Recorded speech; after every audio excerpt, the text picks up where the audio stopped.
apakah demo-demo itu murni atau ada yang bayar? Adalah biasa. Orang berdemo itu dijamin oleh Undang-Undang Dasar. Itu menurut saya biasa. Kalau ada abusive, ya kita harus investigasi dan kita harus proses secara hukum. Kenapa nggak ada ya? Nggak ada dua hal ya, nggak ada satupun pertanyaan dari jurnalis yang katanya senior ini ya. Nggak ada dari Uni Lubis, nggak ada dari Najwa Shihab, nggak ada dari Alvinto, nggak ada semuanya itu. Yang katanya kritis itu, nggak ada satupun yang bertanya tentang isu ijazah palsu ini kepada Prabowo Subianto. Yang kedua, nggak ada juga ya jurnalis-jurnalis yang katanya senior ini bertanya tentang kasus PIK 2 kepada seorang presiden yang semestinya seorang presiden itu berdiri di depan untuk melindungi rakyatnya, dalam hal ini rakyat Banten. Nggak ada. Dan yang kedua juga nggak ada inisiatif dari seorang Prabowo Subianto sebagai kepala negara, sebagai kepala pemerintahan untuk menjelaskan kepada rakyat, menjelaskan kepada publik, terlepas tidak ada pertanyaan itu dari jurnalis bahwa dirinya punya sikap ini loh, sikap negara terkait ijazah palsu Jokowi, ini loh sikap negara terhadap kasus pagar laut dan sertifikat laut yang hari ini ramai dan belum selesai, yang pelakunya publik sudah tahu ini adalah Agung Sedayu Group.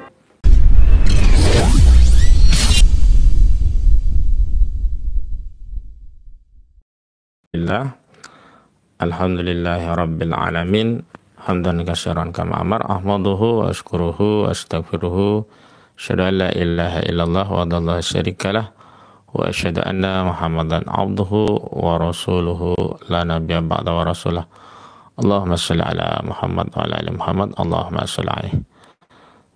Subscriber channel rahmat Allah Subhanahu wa taala. Kita coba akan ulas berkaitan dengan wawancara eksklusif Presiden Prabowo Subianto yang dicecar oleh 7 jurnalis senior, 6 diantaranya pemimpin redaksi sejumlah media dan 1 pemimpin redaksi Narasi TV ya, Narasi Institut ya, Najwa Shihab begitu. Ada Uni Lubis, Najwa Shihab, Alvinto dan beberapa pimret lainnya, ada dari SCTV ya, ada dari Detik dan yang lainnya begitu. Nah, ada hal yang menarik yang coba kita ulas adalah sejumlah tanggapan yang menganggap ini adalah bagian dari sikap terbuka Presiden Jokowi untuk menerima media atau sifat terbuka Presiden Prabowo Subianto maksud saya ya, kepada media untuk membuka diri terkait informasi-informasi apa yang berkaitan dengan kebijakan negara. Karena di forum itu, forumnya dibuka secara publik, tidak ada sensor begitu, tidak ada pertanyaan yang didesain begitu, jadi semuanya alamiah. Ini diantaranya yang disampaikan oleh Sekjen Partai Golkar Sarmuji yang mengomentari wawancara eksklusif antara Prabowo Subianto dengan sebelah media ya, jurnalis senior ya, tepatnya ada 7 jurnalis senior, ada Uni Lubis dan yang lainnya begitu. Namun kalau kita perhatikan sebenarnya apa yang nampak dalam wawancara itu tentu saja tidak lepas dari bias kontrol kekuasaan, karena akhirnya hal-hal yang sebenarnya ingin diketahui publik tidak bisa dijawab oleh Prabowo dan juga tidak pernah ditanyakan oleh jurnalis-jurnalis yang hadir dalam pertemuan tersebut begitu. Misalnya kalau kita bicara tentang kasus Pantai Indah Kapuk 2, juga yang sedang viral hari ini adalah kasus ijazah palsu Jokowi. Ini kan seharusnya hal-hal yang bisa ditanyakan oleh jurnalis kepada Presiden Prabowo Subianto tentang sikap negara dalam isu ini seperti apa. Karena kasus ijazah palsu itu bukan kasus private ya, bukan kasus perdata, tetapi kasus publik, kasus pidana. Sehingga negara harus hadir mewakili rakyat untuk mengungkap kasus ini begitu. Dan sebenarnya kalau kita bicara tentang konteks diskusi begitu, sebenarnya penjelasan dari Presiden dalam forum tersebut tidak ansih hanya menjawab apa yang ditanyakan oleh sejumlah wartawan senior, melainkan juga bisa menjelaskan apa yang ingin disampaikan berkaitan dengan sikap negara terhadap sejumlah isu-isu yang hari ini ramai diperbincangkan publik, harusnya begitu.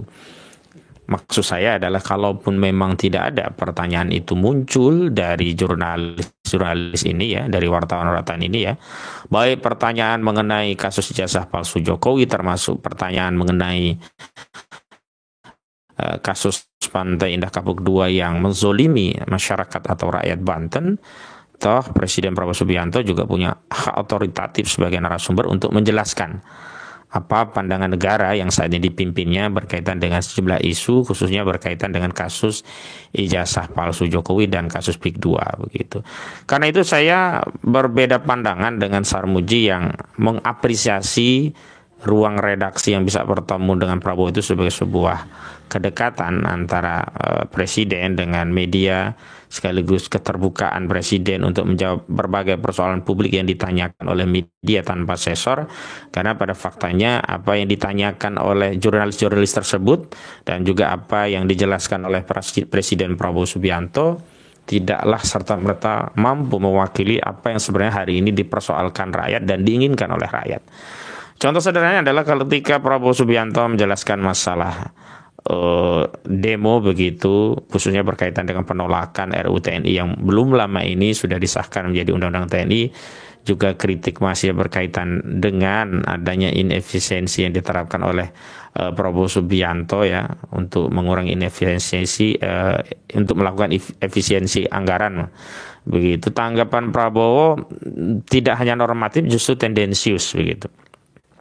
Normatifnya yang pertama, Prabowo Subianto hanya menjelaskan bahwa demo itu adalah hak konstitusi ya, hak yang dijamin konstitusi dalam berserikat, berkumpul dan menyampaikan pendapat. Ini tentu saja normatif, tanpa pandangan presiden pun kita juga bisa langsung membaca pasal 28 Undang-Undang Dasar 1945, yakni konstitusi negara yang mengatur tentang kemerdekaan berserikat, berkumpul dan menyampaikan pendapat. Namun yang kedua justru ada semacam tendensi penjelasan dari jawaban seorang Prabowo Subianto terkait adanya demo mahasiswa yang mengkritisi dua isu yang dia jelaskan, yakni isu tentang RUU TNI yang itu akan dikhawatirkan akan mengadopsi difungsi TNI yang dulu pernah menjadi momok pada rezim Orde Baru, dan kedua berkaitan dengan kebijakan efisiensi anggaran yang ini menyusahkan masyarakat, juga terutama aparat penyelenggara negara, ASN dan yang lainnya begitu. Tapi justru Prabowo Subianto mengedarkan narasi tuduhan. Misalnya dia menyatakan apakah benar itu demo murni, tidak ada yang mendanai, kita bukan anak kecil loh, dan seterusnya. Saya kira bagi seorang kepala negara tidak layak memberikan statement resmi seperti itu, apalagi ini wawancara eksklusif dari seorang presiden yang punya dua jabatan sekaligus, yakni kepala negara sekaligus kepala pemerintahan begitu. Harusnya kalau ya anasir seperti itu keluar dari seorang analis, pengamat, atau orang-orang di luar kekuasaan boleh-boleh saja. Tetapi kalau ini dilakukan oleh seorang presiden, padahal presiden sendiri tidak melakukan upaya untuk melakukan penyelidikan terhadap hal itu, misalnya kemarin ya saat terjadi demo penolakan RUU TNI, presiden tidak memerintahkan kepada Kapolri untuk mengusut tuntas demo-demo itu, siapa yang membiayai, motifnya apa, bagaimana pelanggaran hukumnya begitu. Tetapi justru mengedarkan narasi bahwa demo-demo itu potensial dia didanai dan punya motif-motif lain begitu. Ini tentu saja sebuah tuduhan yang terbuka dari seorang presiden kepada rakyatnya sendiri, lebih spesifik kepada mahasiswa, yang sebenarnya secara normatif sudah dikatakan oleh saudara Prabowo Subianto bahwa demonstrasi itu adalah hak konstitusi, hak berserikat, berkumpul dan menyampaikan pendapat. Ini kan sama saja memberikan semacam warning ya, warning bahwa masyarakat jangan kemudian terlibat dalam aksi-aksi demo atau membersamai narasi-narasi demo dengan tuduhan bahwa demo itu ada yang membiayai. Harusnya bagi seorang presiden dia harus mengedepankan husnuzon lah kalau dalam bahasa agama, kalau dalam bahasa hukum negara, yakni harus mengedepankan asas praduga tidak bersalah atau presumption of innocence. Tidak layak dari lisan seorang presiden justru mengedarkan narasi ada demo yang didanai, ada motif yang seterusnya begitu. Terlepas presiden pun tahu itu, sudah ada laporan resmi kepada dirinya terkait itu, tapi sepanjang ini belum menjadi proses hukum, belum dibuktikan lewat pengadilan yang berkekuatan hukum tetap, maka presiden tidak layak ya mengedarkan narasi itu. Dan ini sama saja presiden sedang menakut-nakuti rakyat untuk menjalankan hak konstitusi yang sebelumnya dia declare itu bagian dari hak dasar, hak konstitusi yang normatif itu dimiliki oleh setiap warga negara. Jadi itu yang bisa kita tangkap. Nah, adapun hal yang lain, saya ingin kritisi pertemuan dengan 7 jurnalis senior itu dari beberapa hal. Yang pertama, tempat dan latar wawancara. Nah, tempatnya itu kan di kediaman presiden, dan itu bukan juga kediaman yang sifatnya fasilitas negara, misalnya istana negara, tapi ini kediaman privasi, yakni rumah Presiden Prabowo Subianto di Hambalang, di Bogor begitu ya. Jadi dari sisi tempat, tentu saja tempat ini menentukan semacam kesadaran psikologi dari pihak-pihak yang melakukan diskusi atau komunikasi.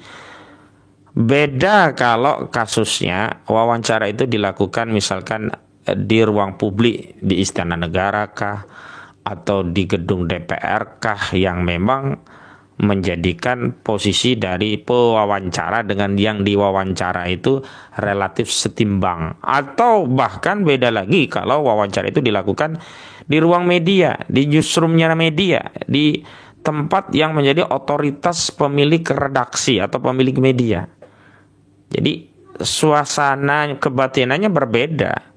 Tetap saja secara psikologi jurnalis-jurnalis ini di dalam benaknya tumbuh kesadaran saya sedang berada di rumah presiden dan sedang mewawancari presiden, tentu memilih dan menetapkan pertanyaan-pertanyaan yang relevan, baik relevan dengan kebijakan yang sedang dijalankan presiden, termasuk juga relevan dengan suasana kebatinan atau psikologinya presiden. Dalam tanda petik sederhananya, ya jurnalis itu tentu tidak akan mungkin mengeluarkan statement atau pertanyaan-pertanyaan yang akan menyinggung pribadi presiden, atau pertanyaan yang tidak berkenan untuk ditanyakan presiden, apalagi pertanyaan yang tidak mungkin dijawab oleh presiden. Ini dari sisi latar ya, dari sisi tempatnya. Yang kedua, penyelenggara ini bukanlah inisiatif dari media, tapi inisiatif dari presiden yang mengundang jurnalis-jurnalis senior itu untuk hadir. Tentu saja konteksnya adalah adanya kebutuhan presiden terkait eksistensi media bagi kekuasaannya. Bukan sebaliknya, adanya kebutuhan media atas informasi yang diinginkan publik dari narasumber seorang presiden. Kalau konteks yang kedua itu yang menyelenggarakan media, di mana media mengundang presiden hadir untuk menjadi narasumber terhadap isu-isu yang sedang diperhatikan publik begitu. Tentu dalam konteks kedua ini lagi-lagi ya, kalau kita bicara tentang analisis kepentingan, tentu kepentingan yang lebih dominan itu adalah kepentingan presiden, sementara kepentingan media termasuk rakyat yang butuh informasi dari presiden itu sifatnya determinan saja, pelengkap saja, aksesorir saja begitu. Dan ini terkonfirmasi, pertemuan itu kemudian diamplifikasi sebagai bentuk presiden terbuka ya pada media, menjawab apapun ditanyakan media, tidak ada unsur sensor dan seterusnya. Sebagaimana komentar itu disampaikan oleh Sekjen Partai Golkar, yakni Sarmuji, dan kita tahu Partai Golkar pun bagian dari kekuasaan. Partai Golkar ini ya bagian dari partai yang berkoalisi dengan Gerindra yang mendukung kekuasaan Prabowo Subianto. Artinya agak sulit kita menyimpulkan bahwa semua produk keluaran, baik dari sisi fakta hasil wawancaranya ataupun framing terhadap hasil wawancaranya itu ya objektif untuk kepentingan publik. Tanpa ada kepentingan subjektif, ada tujuan-tujuan atau motif-motif yang hendak direalisir oleh presiden, oleh Prabowo Subianto. Dan kita sudah tahu di antaranya kepentingan yang ingin direalisir itu adalah ya membuka satu ruang diskusi yang ingin dikonfirmasi oleh publik bahwa presiden terbuka kepada media, presiden tidak tertutup, tidak anti kritik dan seterusnya begitu. Nah, justru yang ketiga yang menurut saya ini paling penting untuk kita waspadai adalah ada istilah di dalam bahasa Jawa itu cara untuk menundukkan lawan politik itu dengan mengapresiasi, memberikan ruang, mengakomodir beberapa kepentingan dalam rangka agar kepentingan kita yang lebih besar terakomodir juga oleh lawan politik. Atau dalam politik Jawa itu disebut bahasa Jawa itu dipangku mati. Maksudnya begini, ketika media-media itu sudah diapresiasi, diberi ruang khusus, apalagi tempat yang eksklusif, wawancara berjam-jam lebih dari 4 jam dengan narasumber eksklusif, tidak semua media bisa ya mewawancari seorang presiden ya. Tentu ini menjadi semacam semacam cara bagi Presiden Jokowi untuk menundukkan media agar di luar pertemuan tersebut, pada konteks wawancara yang lain, pada konteks tugas-tugas jurnalistik yang lain, ya, jurnalis-jurnalis yang diundang ini atau media-media yang diundang ini tidak dalam tanda petik sepenuhnya membantai narasi yang dikeluarkan presiden, karena ada, kalau bahasanya itu ada ewuh pekewuh. Lah iyalah, kita pernah diundang presiden, kita diapresiasi, tidak semua jurnalis diundang. Jadi kalau ada yang agak miring jangan terlalu kita ulas lah. Kalau ada kebijakan yang kontraproduktif dengan kepentingan rakyat jangan terlalu kita kritisi lah. Gak enak kita. Nah, ini dalam konteks budaya barat mungkin tidak akan terjadi, bisa jadi ya. Karena profesionalisme di barat itu mengedepankan kepada objektivitas. Sementara budaya timur itu lebih kepada mengedepankan subjektivitas. Ya, hubungan personal itu lebih didahulukan ketimbang produk keluaran dari subjek tertentu. Jadi ada ewuh pakewuh gitu. Itu budaya kita, budaya timur, dan nggak bisa kita paksa orang timur seperti orang barat yang nggak ada urusan, nggak peduli ya, walaupun apapun ya, kalau ini tidak cocok ya kita katakan saja begitu. Atau secara lebih spesifik ini adalah budaya Jawa, dan tidak bisa kita pungkiri Jawa itu mayoritas, itu berbeda dengan budaya orang Sumatera ya. Dari falsafahnya saja beda ya. Orang Jawa itu dengan strategi politiknya dipangku mati ya kan. Andap asor dur wekasani ya. Ya, mengalah merendah tapi menang atau tinggi di ujungnya begitu. Nah, kalau orang Sumatera tidak terbiasa, orang-orang Melayu pada umumnya, orang Betawi dan yang lainnya itu terbiasa dengan falsafah lebih baik berputih tulang daripada berputih mata. Ya hitam katakan hitam, putih katakan putih, ya kuning katakan kuning, merah katakan merah. Itu karakter budaya orang Sumatera. Tapi kalau Jawa, dan mayoritas penduduk rakyat kita itu Jawa, dan mayoritas politisi kita itu Jawa, dan mayoritas pemilik media itu ada afiliasi dengan Jawa, maka karakter ewuh pekewuh ini ya, yang merupakan bagian dari budaya ketimuran secara umum gitu, itu akan mempengaruhi media tadi akhirnya dalam tanda petik ya tidak akan segarang sebelum diundang presiden. Nah, sebenarnya kita tahu lah, sebelum diundang presiden pun misalnya ya Najwa Shihab kan selama ini kan selalu kritis ya, apapun dikomentari, apapun dikritisi, tapi sepanjang ya kekuasaan Prabowo ini kan nyaris tidak ada suaranya Najwa Shihab. Di zaman Jokowi juga begitu. Padahal kalau nyecer narasumber kan luar biasa ya, narasumber belum selesai menjelaskan deskripsi jawaban yang ingin dia katakan kepada publik langsung dipotong lagi oleh Najwa Shihab. Potong lagi, potong lagi, potong lagi. Beda dengan Karni Ilyas.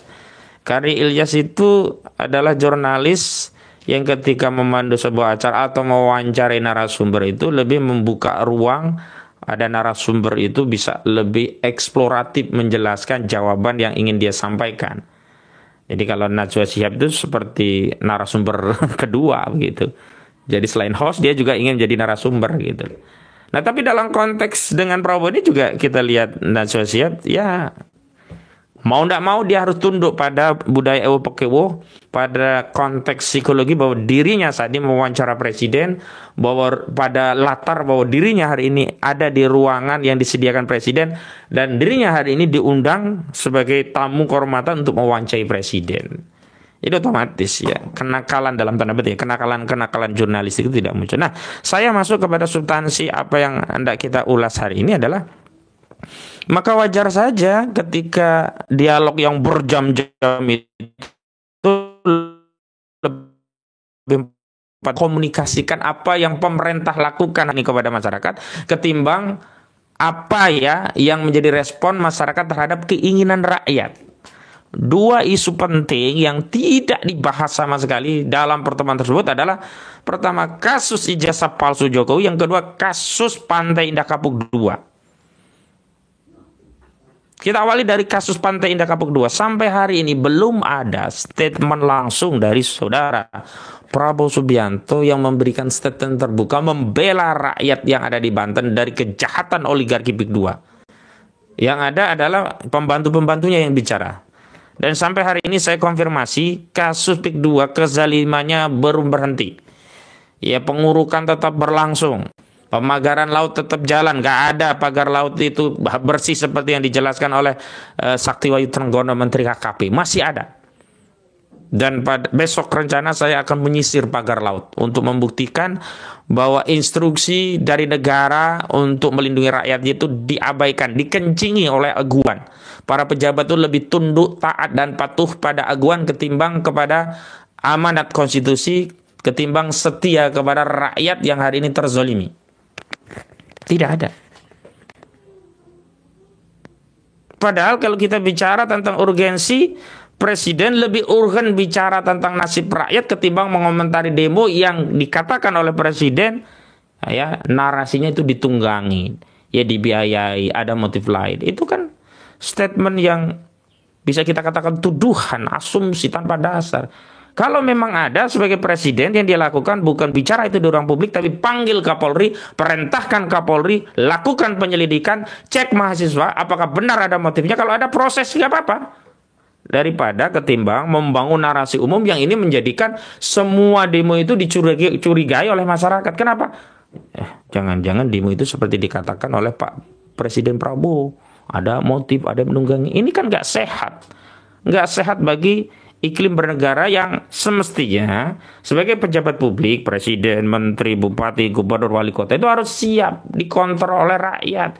Karena dia bekerja bukan untuk dirinya, dia bekerja untuk rakyat. Dan dia digaji bukan dari gaji korporasi perusahaannya, tapi dia digaji dari pajak rakyat.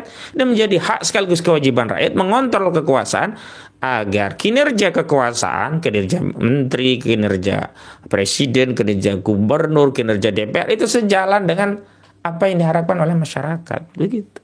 Dan dalam konteks kasus pagar laut dan sertifikat laut, kayak di kasus PIK II itu nyaris nol ya kinerja kekuasaan. Kenapa?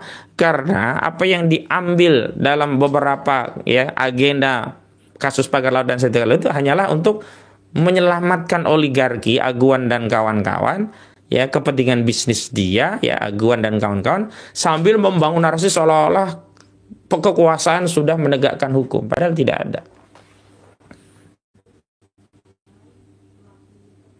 Sampai hari ini pun Arsin tidak disidang-sidang, dan kita tidak akan mungkin percaya bahwa pagar laut itu kerjaannya Arsin. Kita juga akan nggak percaya sertifikat laut itu cuma kerjaannya Arsin, nggak akan percaya. Dan kekuasaan melalui aparat penegak hukum justru sedang membangun narasi seolah-olah masalah ini selesai di Arsin, selesai di Kohot, dan menyembunyikan ada kepentingan Agung Sedayu Group, ada kepentingan Salim Group, ada kepentingan Aguan, ada kepentingan Antoni Salim, yang ini justru dikunci seolah-olah ini tidak ada kaitannya. Padahal masyarakat di Banten, orang di lapangan tahu. Sejak sebelum pagar laut itu ramai di November 2024 yang lalu, kami ke Pulau Cangkir, mereka sudah langsung jawab, itu punya siapa? Itu punya Agung Sedayu. Pagar laut itu punya Agung Sedayu. Dan oleh Agung Sedayu juga sudah diakui, ya sertifikat di atas pagar laut itu punya dua perusahaannya, IAM sama CIS ya. Itu semuanya kan nggak ada yang kemudian diadres oleh kekuasaan, minimal oleh aparat penegak hukum, bahwa ada keterlibatan oligarki ini di kasus pagar laut maupun di kasus sertifikat laut. Itu dalam kasus pagar laut, kasus PIK 2. Yang kedua dalam kasus ijazah saudara Joko Widodo. Ini kan menjadi ramai lagi setelah Rismond Hasyiholan Sianimpar dengan keahliannya sebagai ahli forensik digital membongkar kepalsuan ijazah saudara Joko Widodo, yang sampai hari ini justru makin banyak orang yang urun rembuk tentang masalah ijazah ini. Masalah-masalah ijazah ya yang menjadi perhatian publik hari ini makin banyak ya, data-data baru yang menguatkan bahwa ijazah Jokowi itu palsu gitu loh.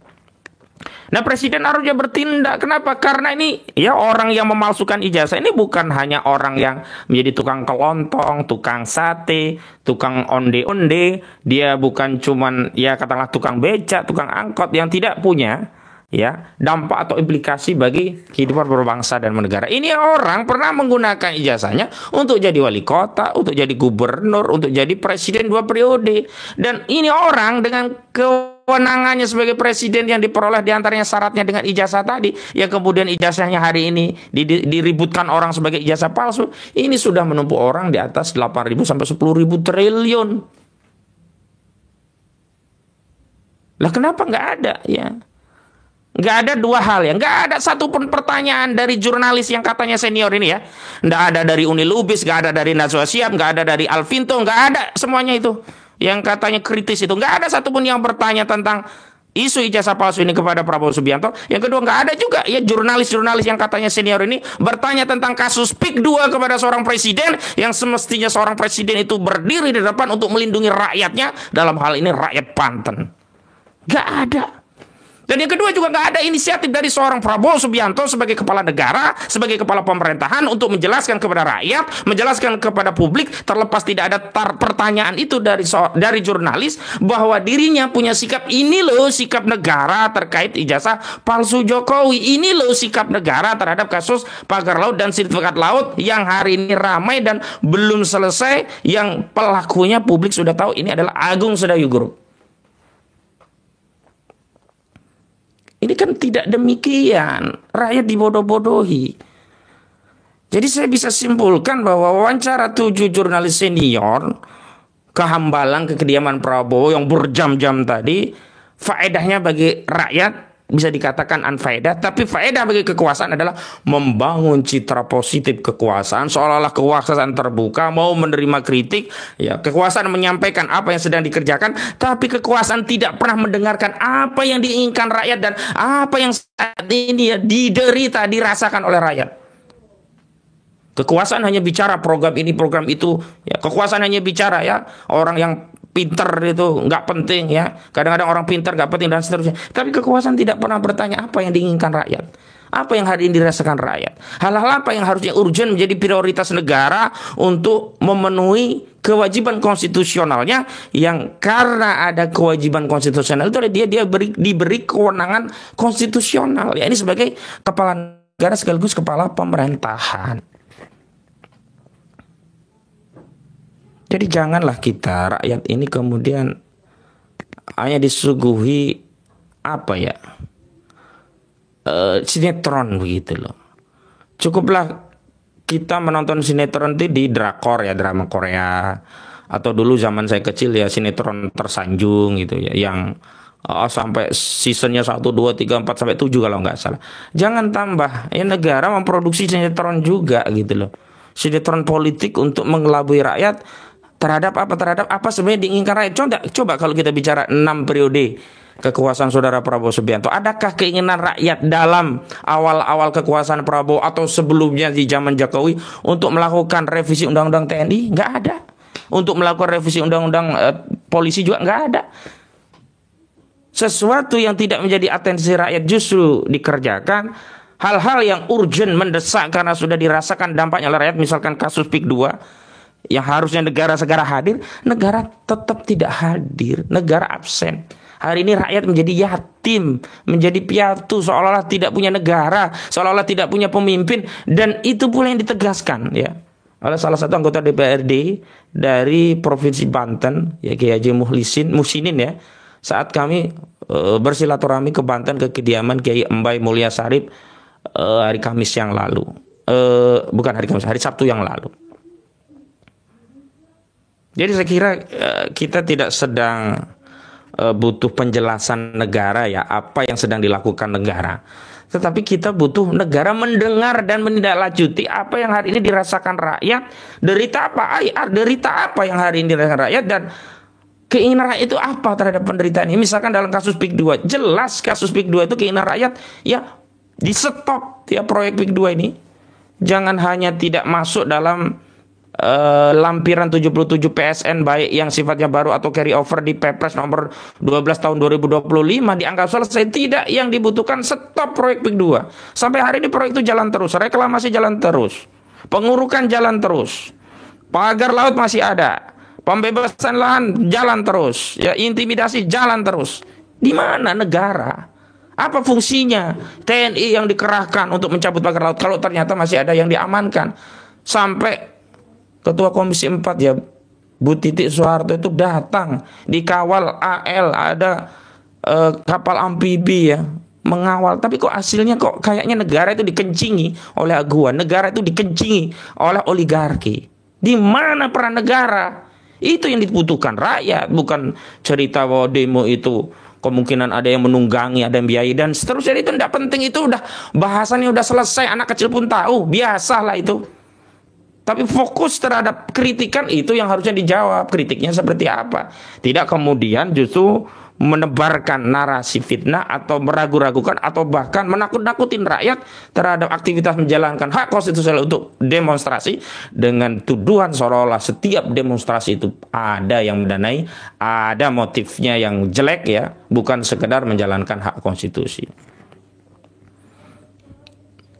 Sesuatu yang dirahmati oleh Allah Subhanahu wa taala, saya kira ini bagian dari kewajiban sekaligus tanggung jawab kita semua sebagai warga negara. Kita bersuara bukan karena kita ya digaji. Harusnya suara-suara ini keluar dari wakil rakyat kita yang ada di DPR RI, DPRD, baik tingkat provinsi, kota maupun kabupaten. Tapi alih-alih mereka menyuarakan apa yang kita suarakan, mereka pun ikut bungkam sebagaimana kekuasaan juga hari ini bungkam. Karena itu ini adalah kewajiban sekaligus tanggung jawab kita sebagai warga negara untuk ikut memperbaiki negeri ini, mengontrol kekuasaan agar menjalankan apa yang sejatinya diinginkan rakyat. Bukan sebaliknya, hanya bicara tentang kekuasaan, apa yang diinginkan kekuasaan, tapi tuli dan bisu terhadap apa yang dirasakan rakyat dan diinginkan oleh rakyat. Demikian yang bisa saya sampaikan. Kurang lebihnya mohon maaf. Billahi fisabil haq fastabil khairat. Wallahu muwaffiq ila aqwamit thoriq. Wassalamualaikum warahmatullahi wabarakatuh.